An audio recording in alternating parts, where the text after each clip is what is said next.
모두 자리에 일어서 주시기 바랍니다. 하나님은 영이시니 예배하는 자가 영과 진리로 예배할지니라. 아멘. 다 찬송가 246장 함께 찬양드리겠습니다.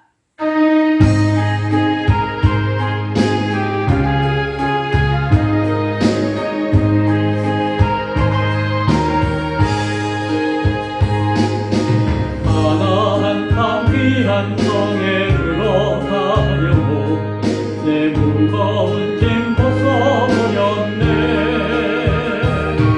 내 등에 다시 방황할 일 전혀 없으니 저 생명신의 가에 살겠네. 길이 살겠네. 나 길이 살겠네. 저 생명신의 가에 살겠네.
그 양식 내게 생명 되겠네.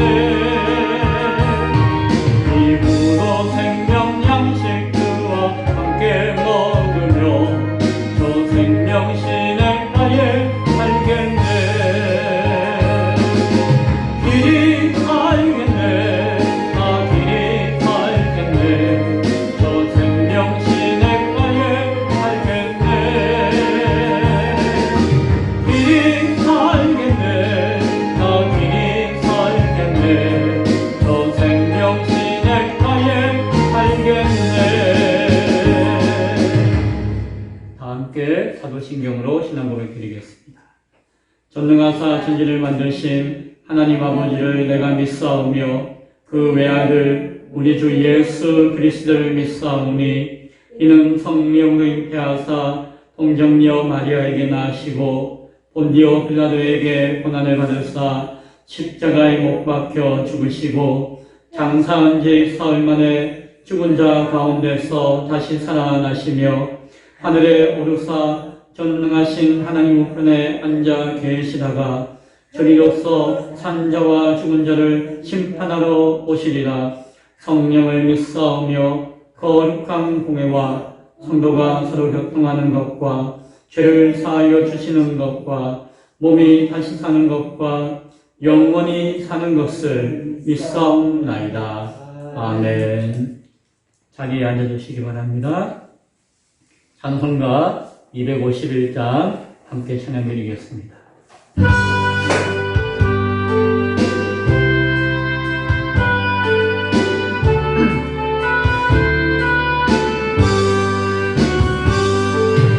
놀랍다 주님의 권능에 우리의 죄를 속하시려 갈보리 십자가 위에서 어린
시간 예배를 위해서 박연호 집사님 대표해서 기도하시겠습니다.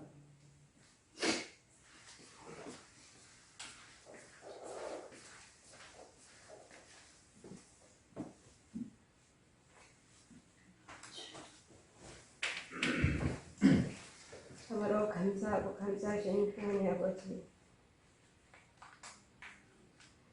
오늘도 예배를 지키게 하여 주시고 인도하여 주시니 감사합니다.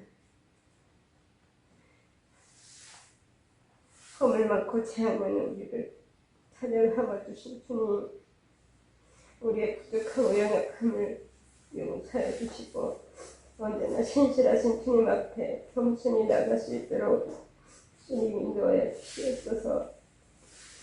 우리의 생명의 주관자신 하나님, 오늘도 한 주님 한 주님 들어주시고 거저봤다 거저가지 않게 주님 만나주시고 인도해 주시옵소서. 어린아이 같은 기쁨으로 나왔습니다. 북한 믿음으로 하나님 붙들어 주시고 온전한 믿음으로 살아갈 수 있도록 주님 인도해 주시옵소서. 아버지, 우리의 심령을 하나님 만져주셔서 정말 하나님의 기쁨으로 살아갈 수 있는 제자가 되게 하여 주시옵소서. 한 주가 또 하나님 은혜를 받았습니다. 아버지, 은혜가 아닌 것은 아무것도 없습니다. 모든 것이 죄의 은혜입니다. 그래도 사는 것이 내가 사는 거고 내가 하는 것 같지만 하나님의 은혜가 아니면 우리가 살 수 없고 하나님의 은혜가 아니면 우리가 말할 수 없고 하나님의 은혜가 아니면 볼 수 없고 들을 수 없고 아버지, 정말 하나님 살아계시고 우리가 믿고 의지하며 살아갈 수 있도록 주님 이 시간 우리를 만져주시고 주님의 보혈로 깨끗하게 씻겨주시옵소서. 아버지 하나님, 정말 오늘 알고도 침제 모르고도 침제 오늘 말씀입니다. 각자의 심령에 하나님 회개의 분명을 보여주소서. 잘못한 것임을 회개할 수 있는 은혜를 인도하여 주셔서 하나님께 더 이상 죄짓지 않는 모습으로 살아갈 수 있도록 도와주시어 주시옵소서. 하나님 아버지 감사합니다. 있을 곳에 있지 못하는 영혼들도 있습니다. 주님, 믿는다고 하지만 온전히 믿음 생활하지 못하는 심령들을 불쌍히 여겨주시옵소서. 하나님 아버지께서 그 영혼들을 붙들어 주셔서 정말 하나님 살아계신 하나님을 만날 수 있도록 주여 인도해 주시옵소서. 하나님 아버지 감사합니다. 오늘도 아버지 은혜 가운데 예배하신 은혜 허락하여 주셔서 참으로 감사드립니다. 우리 아버지, 정말 하나님 은혜가 아니면 무엇을 할 수 있습니까? 아버지, 우리의 죄악을 용서해 주시옵소서. 오늘도 아버지 찬양드린 입술과 마음을 아버지 영광 받아 주시고 온전한 믿음으로 살아갈 수 있도록 지켜 주시옵소서. 아버지 하나님 감사합니다. 이 기쁨의 기회를 통해서 또 많은 영혼들이 구원받기를 원하오니 하나님 이 교회가 정말 하나님 보시기에 아름다운 교회가 될 수 있도록 도와주시고 이 교회 발들의 모든 자들이 정말 하늘나라 천국을 꿈꾸며 살아갈 수 있도록 큰 방주와 같은 역할을 할 수 있도록 주님 역사해 주시옵소서. 아버지 또 물권, 인권, 영권도 부어주셔서 하늘나라를 적파하며 살아가는 우리들이 모습이 되게 하여 주시옵소서. 아버지 감사합니다. 오늘도 아버지 하나님 우리의 예배를 받아주실 줄 믿습니다. 오늘도 하나님 탄에 세우신 목사님 귀한 말씀 들고 아버지 자리에 섰습니다. 그 말씀 선포될 때 우리의 영적 귀와 영성과 모든 마음의 문이 열려주는 귀한 말씀으로 또 선포되게 될줄 믿사오니 주님 우리의 마음이 정말 마음씀을 받을 수 있는 마음이 될 수 있도록 도와주시옵소서. 하나님 감사합니다. 신실하신 주님 앞에 겸손해지는 마음으로 예배드릴 수 있도록 우리를 들어주시옵소서. 오늘도 함께하여 주시고 역사해 주실 주님께 모든 영광 존귀 올려드리오니 살아계시고 역사하시는 우리 주 예수 그리스도 이름으로 감사하며 기도합나이다. 아멘.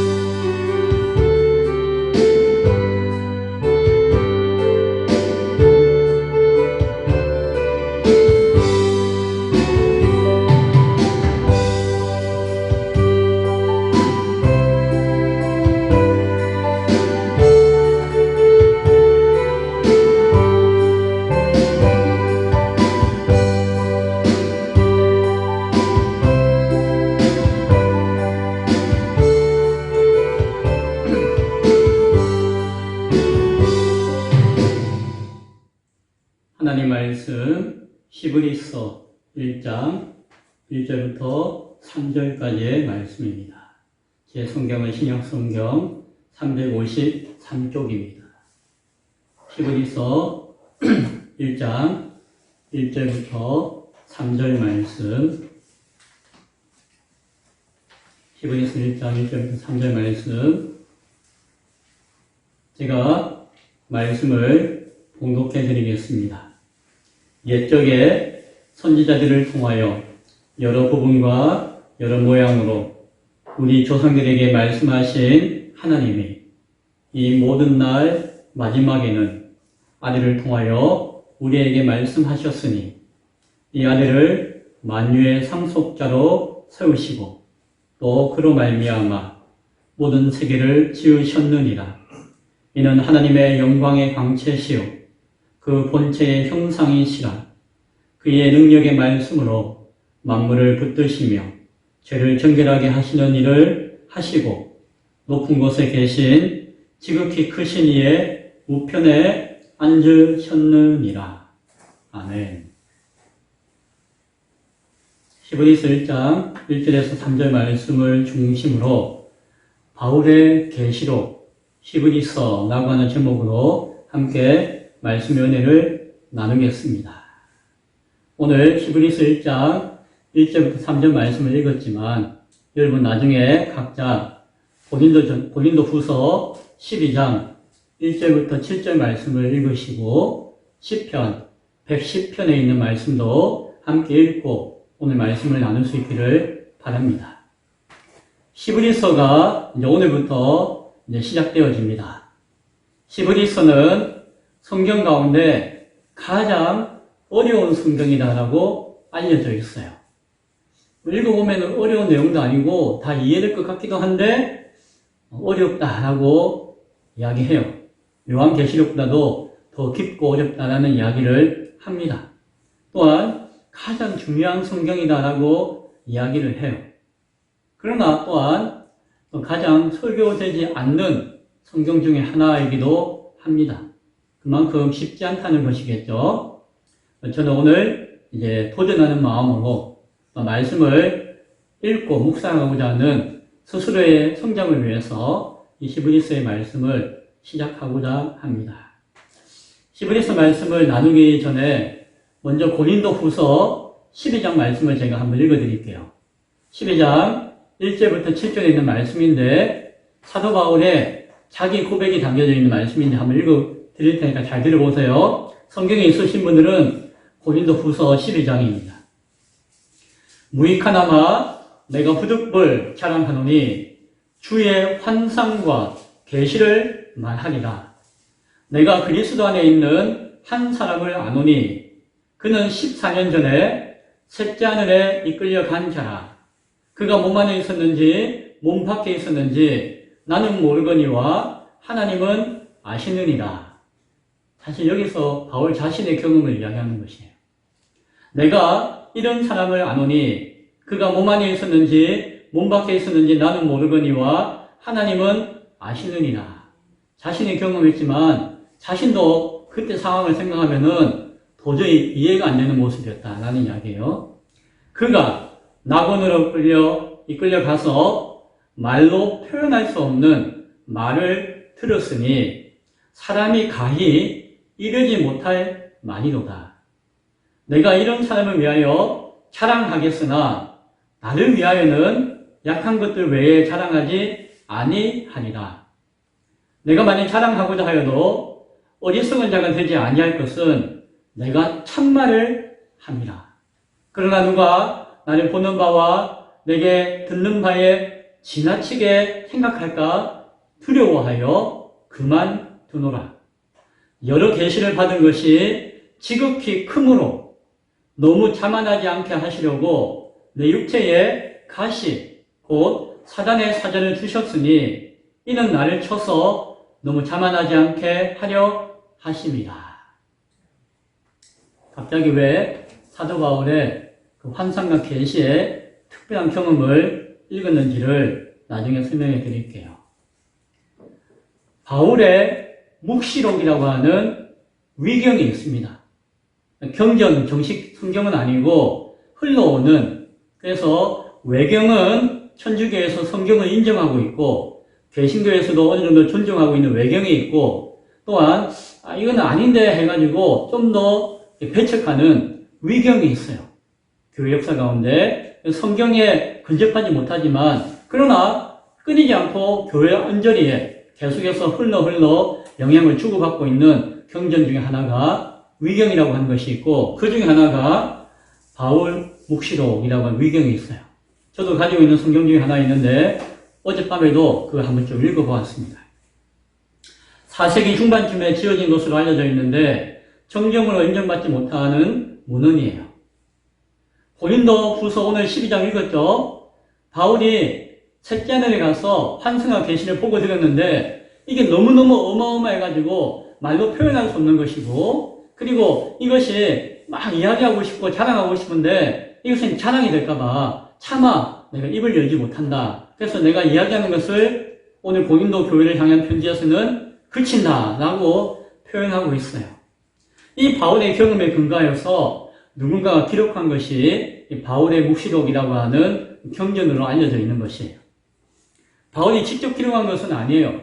바울은 기록했다고 이야기 안 했잖아요. 누군가가 바울이 이야기를 해줬듯이 해준지는 모르겠고 그걸 들은 것인지 아니면은 자기 상상에 의한 것인지 이 바울의 환상에 의한 경험에 의한 근거하여서 기록한 것이 이 바울의 묵시록이라고 하는 위경이다.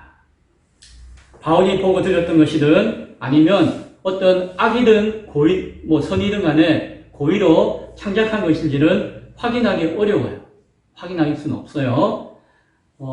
읽어봤지만 예전에 한번 읽어봤는데 참 충격적인 내용도 있고 그래요. 그러나 소설책도 있는데 우리가 이야기책도 있는데 한 번쯤 역사적인 소설책이라고 생각하고 한 번쯤 읽어보면은 유익이 없지 않아 있다는 생각을 해요. 아주 나쁜 이야기 적혀 있는 것은 아니기 때문에.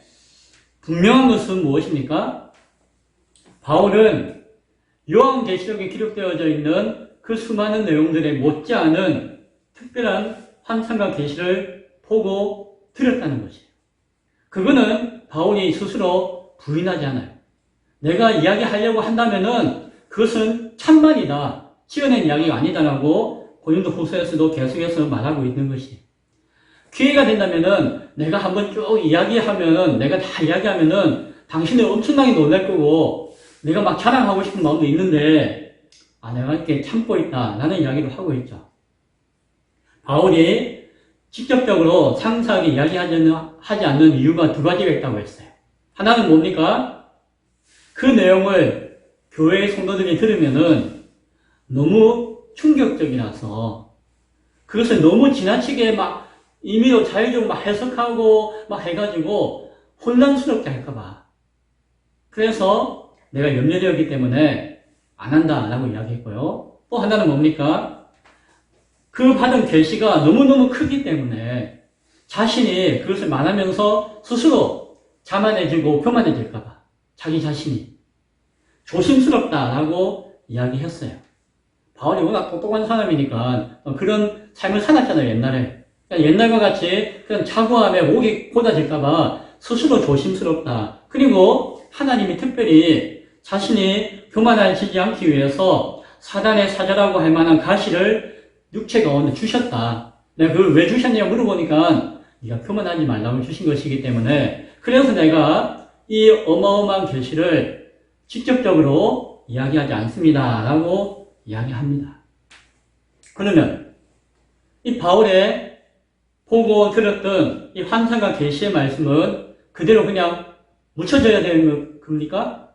우리 전혀 몰라야 되나요? 왜 전혀 몰라야 되는 것이면 이런 언급을 했을까요? 궁금하게. 그렇죠. 또 성경에 왜 기록되어서 우리에게 전해질까요? 고민이 됩니다. 히브리서를 설교함에 있어서 저는 두 가지 관점을 가지고 있습니다. 히브리서의 저자가 누군가라고 할 때에 공식적으로는 몰라. 공식적으로는 모른다가 공식적인 답이에요. 동방교회와 많은 신학자들 그리고 목사님들 가운데 사도 바울이 히브리서의 저자다라고 생각하는 분이 계세요. 그래서 바울 서신이 13권에 끝나지 않고 마지막 14번째 서신이 히브리서다라고 이야기합니다. 또 반면에 또한 상당수의 많은 신학자들과 또 칼빈과 같은 종교개혁자들 가운데 일부는 이거는 바울이 기록한 거 아닙니다 라고 또 강조해서 주장하기도 해요. 각각의 이유가 있고 각각의 논증 증거가 있어요. 내용이 다양하게 많아요. 저도 다 읽어보면은 다 그럴듯해요. 목사님은요, 제 입장을 묻는다면은, 저도 나름 신학자이면서 목회를 하고 있는 목사의 한 사람으로서 저는 사도 바울이 기록한 성경이다라고 생각해요. 그 주장에 동의를 하는 입장입니다. 그래서 저는 히브리서를 설교할 때에 바울이 기록했다는 관점에서 설교할 것입니다. 그것을 이해해 주시기 바라요. 또 하나는 히브리서를 읽어보면은 종말론적인 관점에서 쓰여진 내용이 많아요. 읽기 나름인데 그렇게 읽으면은 그렇게 읽혀져요. 종말에 대한 이해가 필요한 표현과 내용이 많이 발견되어져요. 우리 지난주까지 4주간에 걸쳐서 주님의 날, 마지막 날에 대한 이야기를 쭉 나누었잖아요. 아마 여러분들은 이제 그런 내용을 함께 나누었기 때문에 히브리서를 그렇게 생각하면, 이해하고 설명하면은 이해가 되시는지 몰라요. 부분적으로는, 이거는 종말론적인 이야기지라고 인정하는 사람들은 많지만, 그 전체를 그렇게 바라보는 관점은 거의 없어요. 저만 그렇습니다라고 이야기하기는 좀 조심스럽죠. 그러나, 저에게 주시는, 감동은 그러해요. 히브리서 전체가 그러하다. 그래서 오늘 히브리서를 앞으로 설교할 때 함에 있어서 그 관점, 제가 보는 관점을 오늘 설교 제목에 기록한 거예요. 그게 뭐죠? 바울의 계시록 히브리서. 오늘 설교 제목이 무슨 이유인지 알겠죠? 그 두 가지 관점이에요. 히브리서를 보는 두 가지 관점. 하나는 바울이 기록했다라고 하는 관점. 하나는 종말론적인 계시적인 내용이 기록되어져 있다.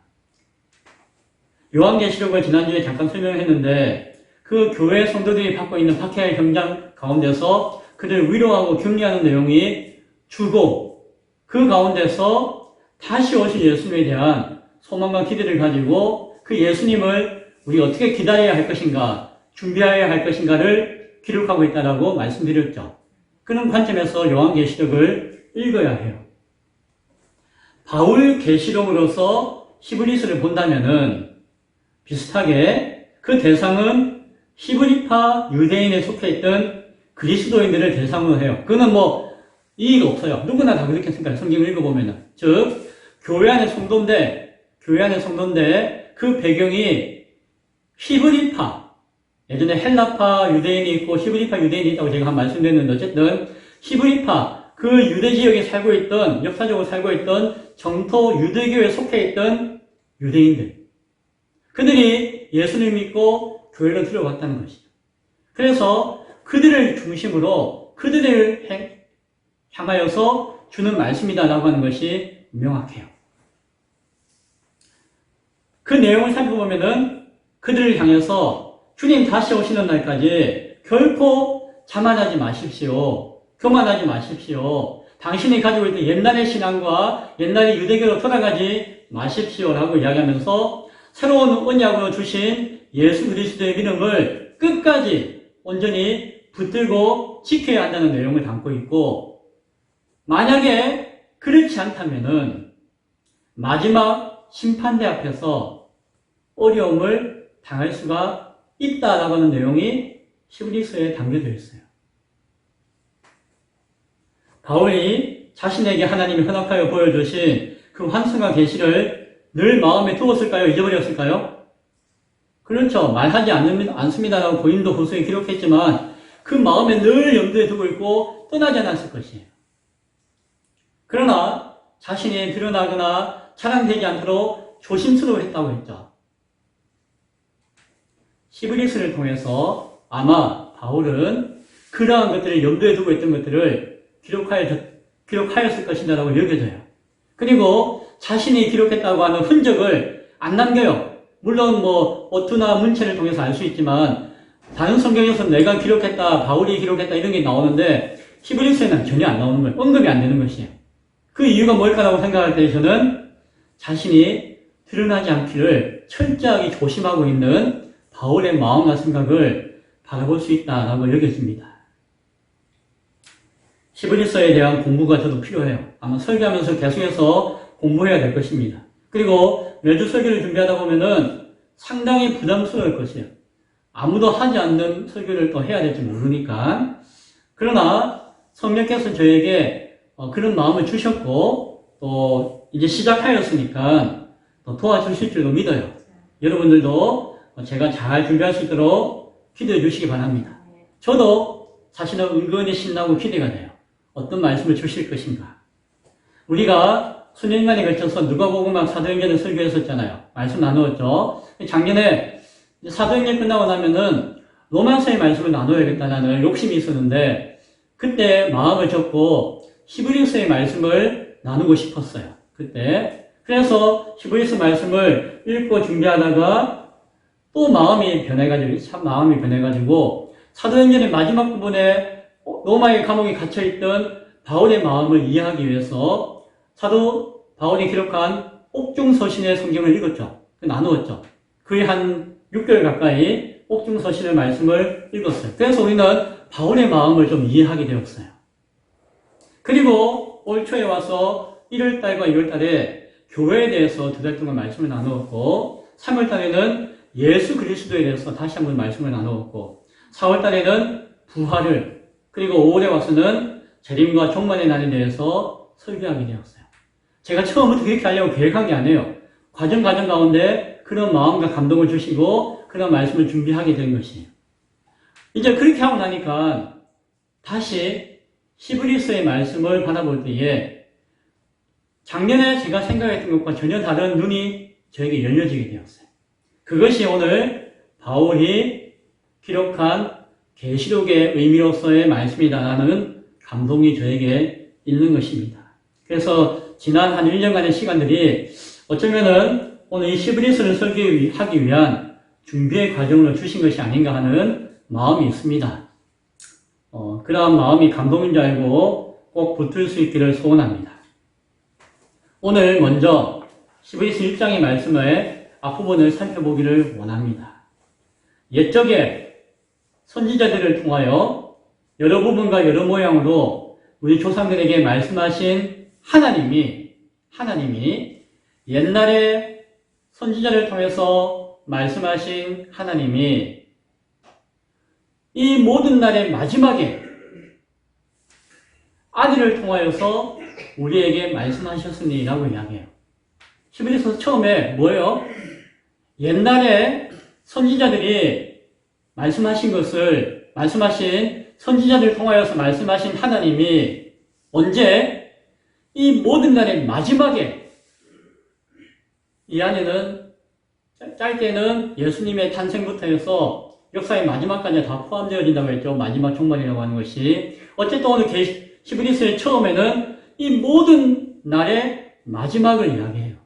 즉, 마지막 종말의 마지막 역사적 심판의 때를 기준으로 아들을 통하여서 우리에게 말씀하신다라고 이야기하는 것이죠.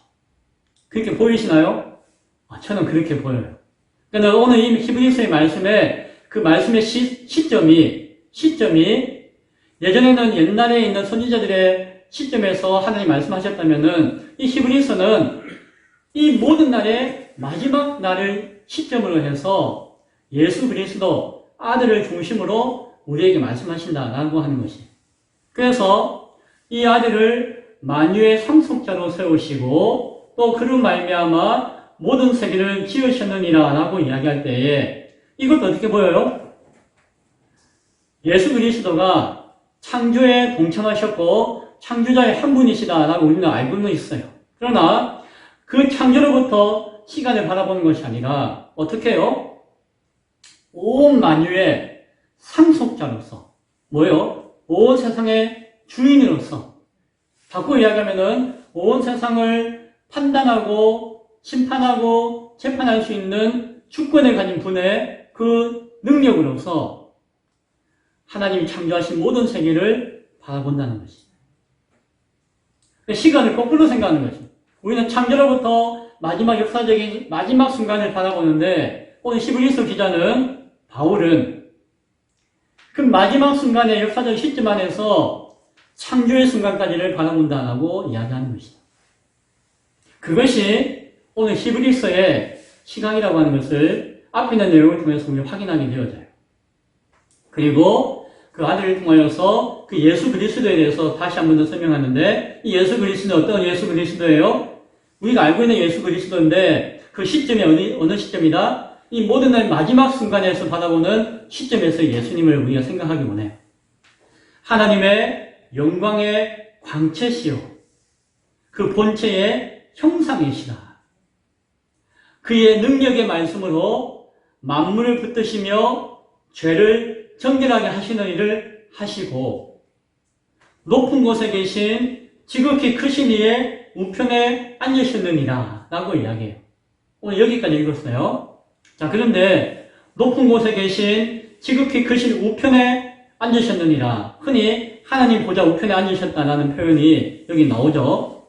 그런데 하나님의 우편에 앉아있다라고 하는 표현은 시편 110편을 나중에 읽어보시라고 했는데 110편에 나와 있는 말씀에서 인용해서 말씀인데 이 말씀에 근거하는 표현이 무엇인가 하니 종말론적인 표현이에요. 시편 110편 하나님의 우편에 앉아 계시다라는 것이 그냥 표현된 것이 아니라 종말론적인 의미를 가지고 말씀하고 있는 내용이라는 것이에요. 110편 제가 다 읽진 않을 것인데 앞부분만 읽어볼게요. 여호와께서 내 주께 말씀하시기를 내가 내 원수들로부터 내 발판이 되게 하시기까지 너는 내 오른편에 앉아 있으리로다 하셨도다. 여호와께서 시온에서부터 주의 권능의 귀를 보내시리니 주는 원수들 중에서 다스리소서. 주의 권능의 날에 주의 백성이 거룩한 옷을 입고 즐거이 헌신하니 새벽 이슬 같은 주의 청년들이 주께 나오는도다. 자, 나중에 제가 말씀하는 것을 듣고 다시 읽어보세요. 1절에서는 우리가 알고 있는 주의 원수들을 밟아 이기심으로 발등상으로 발을 얹는 발판으로 삼으실까지 주의 오른편에 앉아 계실 것이다 라고 해요. 주의 오른편에 앉아 계심으로써 마지막 사단 마귀의 권세를 깨트려 이겨 발등상으로 발판으로 삼으시는 완전한 승리의 장면을 표현하는 것이에요. 주의 오른편에 앉아 계시다는 것이 이전에서는 주의 권능의 귀를 보내어 다스린다는 거예요. 귀가 뭐예요? 귀. 지팡이에요. 지팡이. 홀이라고 표현하는데 그것은 그 왕의 통치와 다스림을 이야기하는데 무슨 통치와 다스림? 하나님 자예요. 자. 이것이 기준이 되어서 이것을 중심으로 나라와 권세를 다스리겠다는 것이. 그래서 통치와 심판의 기준 삼는 것이 주다라고 이해하시면 될 것이에요. 3절에 주의 권능의 날이라고 이야기해요. 주의 권능의 날이 어떤 날일까요? 우리의 시각을 보면은 주의 날, 주님의 날, 여호와의 날, 마지막 심판의 권능과 위엄을 생각하게 하죠. 4절에 예수님이 다른 세상적인 어떤 역사의 결과물이 아니라 멜기세덱의 반차를 따르는 영원한 대제사장이 된다는 이야기를 하고 있고 5절 이하 7절까지는 주의 노하시는 날에 세상을 심판하실 것이라는 내용이 나와요. 이것이 시편 110편에 나와 있는 내용이고 이 중심이 여호와의 오른편에 앉아 계셔서 그 날을 준비하시는 주님을 종말론적인 관점에서 바라볼 수 있는 것이 시편 110편이에요. 그런데 히브리서의 처음에 그 예수 그리스도를 이야기할 때에 높은 곳에 계신 지극히 크신 이의 우편에 앉으셨느니라고 우리에게 말씀해주고 있는 것이에요. 히브리서에는 이 표현이 굉장히 많이 나와요. 1장 3절에 읽었죠?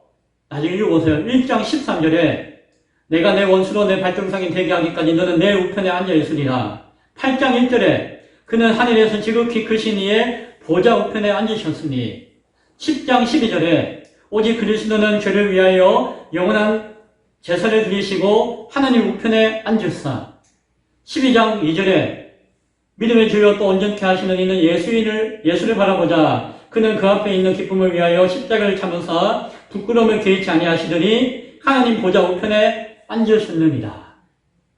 이 종말론적인 표현이 히브리서 전체에 도배가 되어 있죠. 그것도 우리가 생각해 볼 수 있기 바랍니다. 오늘 서론 부분이라서 길게 이야기하지 않습니다. 앞서 제가 바울 묵시록을 이야기했죠. 위경이라서 내용에 따라서는 이야기하지 않을 수도 있는데 그 내용이 특별한 것은 아니지만 또 우리가 한번 참고로 들을 만한 내용이 있기 때문에 자 간단하게 끝으로 소개해 드릴게요. 바울 묵시록에는 바울이 경험한 그 삼층천에 가서 보고 경험했던 천국의 모습과 지옥의 모습이 상세하게 그려져 있어요. 이 바울 묵시록의 위경에 정말이라고는 보장할 수 없는 것이에요. 천사가 그것을 쭉 안내하는 내용이에요. 그 중에 지옥의 샘의 저 깊은 곳에 들어가기 전에 뜨거운 불의 강이 흐르는데 그게 담겨져 있는 사람들이 있었어요. 그러니까 지옥의 흉분인데 그 깊은 샘은 아닌데 그 지옥 입구에서 불의 강에 담겨져 있어요. 어떤 사람은 목까지 담겨져 있고 어떤 분 종아리까지 담겨져 있고 그런 모습의 사람들이 있는 것이에요. 그럼 바울이 저 사람은 누굽니까? 라고 물어보니까 천사가 설명해요. 이 사람은 누구고 이 사람은 누구고 설명해줘요. 그런 내용이 나와요. 그 불의 강에 잠겨서 고통하는 사람들이 뭐라고 설명하는 거 아니? 그 사람만 이야기할게요. 뜨겁지도 않고 차지도 않은 사람들. 주님을 자기들의 구주로 모시고 있으면서도 주님에게 소망을 갖지 않는 사람들. 사명을 받았지만 제대로 감당하지 못하는 장로들. 훌륭한 이름을 가지고 있지만 그 칭호에 합당한 일을 하지 않는 목사들. 하나님 앞에 올바른 일을 행하지 않는 집사들. 하나님의 계명을 지키는 일을 행하지 않는 성경을 읽는 사람들. 살면서 불의한 재산을 모으고 부를 신뢰하지만 정작 자신을 구원하신 구원자에 대한 소망을 두지 않는 사람들. 말씀에 주의하지 않고 주님을 없는 사람 취급하는 사람들. 마법을 쓰는 사람들. 믿음을 가지고 있는 사람들 중에서 그렇겠죠. 반윤리적인 행위나 동성애와 같은 성적으로 타락한 사람들. 고아와 과부와 가난한 사람들을 학대한 사람들. 하나님 앞에서 서약을 했는데 지키지 않는 사람들. 이방인이지만 선을 행하여서 남들을 잘 돕고 하지만 하나님을 모르는 사람들. 이 사람들이 거기에서 있게 불의 강에 담겨져 있는 사람들이라고 언급합니다. 뭔가 의미심장하게 들리죠? 한때는 이런 이야기가 다 있냐라고 할 수 있을 것인데 저는 굉장히 의미심장하게 들렸어요. 믿으라는 이야기는 안 해요. 하나의 이야기예요. 또 그 안에 예수 그리스도를 고백하지 않고 성만찬을 부인하는 사람들이 그 지옥의 깊은 곳에서 아주 큰 형벌과 고통을 당하고 있다는 것을 이야기하고 있고, 또한 예수님의 육체의 부활을 부인하는 사람들이 추운 곳에서 이를 갈고 있다라고 이렇게 소개하기도 해요. 지옥의 형벌의 모습을 바울이 천찬을 통해서 그렇게 이야기하고 있는 것이 바울 묵시록의 내용 가운데 상당수예요. 오늘 말씀을 맺고자 합니다. 앞으로 히브리서의 말씀을 나누면서 믿음으로 구원받은 백성으로서 고백하고 살아가고 있는 우리들, 동시에 그 믿음에 합당한 온전한 삶을 살아가기 원하는 우리들이 오늘 이 말씀을 통해서 새롭게 변화되어지기를 소망합니다. 동시에 거짓과 교만과 배교와 우상숭배의 유혹과 미혹을 이기고 우리의 구원에 합당한 열매, 그리고 예배자로서 합당한 삶을 살아가기를 돌아보며 다시 오실 주님을 기다리고 준비할 수 있는 우리 모두가 될 수 있기를 간절히 축원드립니다. 기도하겠습니다. 하나님, 히브리서의 말씀을 시작합니다. 바울의 계시록이라는 관점에서 말씀을 바라보기를 원합니다. 하나님, 성령께서 붙드시고 함께 하셔서 온전한 주의 진리의 말씀으로서 깨닫게 하시고 담대하게 전할 수 있는 시간 되어지게 하시고 다시 오실 주님을 기다리며 준비하는 귀한 본을 삼을 수 있는 교훈이 우리 가운데 있게 하여 주옵소서. 이 시간 가운데, 이 시대 가운데 필요한 말씀 되게 하여 주옵소서. 특별히 기쁨의 교회와 함께하는 모든 성도들에게 유익한 말씀이 되어지게 하여 주옵소서. 예수님 이름으로 기도드리옵나이다. 아멘. 다같이 찬송가 249장 함께 찬양드리겠습니다. 찬양드리며 준비하는 분 하나님께 드리겠습니다.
있습니다. 기도하겠습니다. 하나님 감사합니다. 귀한 드려진 물질들이 있습니다. 하나님 이것이 물질로 그치지 말게 하시고 드리는 자의 믿음의 고백이 되어지게 하시며 삶의 헌신이 되어지도록 축복하여 주옵소서. 이 물질을 통하여서 이 진부 땅에 하나님의 교회가 세워지는데 거듭되어지게 하시고 마지막 시대 가운데 교회의 사명을 온전히 감당할 수 있는데 쓰임받을 수 있는 물질 되어지도록 축복하여 주옵소서. 감사합니다. 예수님 이름으로 기도드리옵나이다. 아멘. 교회 소식을 알려드립니다. 오늘 우리 교회 처음 나오신 분을 주님의 이름으로 환영합니다. 오늘 처음 나오신 분이 있는데 반갑습니다. 환영합니다. 박수로 환영하겠습니다. 기회가 되신다면은 한 분 발걸음을 그치지 마시고 작지만 소망 있는 교회 가운데 기도로 함께 동역하며 함께 할 수 있기를 바라겠습니다. 히브리서 설교가 이제 시작되었습니다. 우리 많이 기도했죠? 하나님께서 주신 말씀이라고 기대하시고 기도로 함께 해주시면 감사하겠습니다. 한국 커뮤니케이션 연구소 종강 모임이 내일 가평에서 있습니다. 제가 참석합니다. 한 학기 동안 공부하고 훈련했던 그분들이 모여서 마지막 유종의 의미를 모으는데 하나님께서 선하게 연구소 모임이 집행되어지도록 도우시도록 기도해 주시면 감사하겠습니다. 이사 광고 기억해 주시고 이사 신방을 할 수 있도록 준비하고 기도해 주시면 감사하겠습니다. 기타 내용은 주보를 참조해 주시면 감사하겠습니다. 축도하고 모든 예배를 마치겠습니다. 지금은 우리 주 예수 그리스도의 은혜와 하나님의 크신 사랑하심과 성령의 감화교통 역사하심이 하나님의 말씀과 진리 앞에 무릎 꿇고 나아가 온전하고 올바른 믿음의 삶을 살아가며 마지막 때를 준비하며 나아가기를 소원하는 예배하는 귀한 권속된 머리 위에 지금부터 영원토록 함께 있을지어다. 아멘.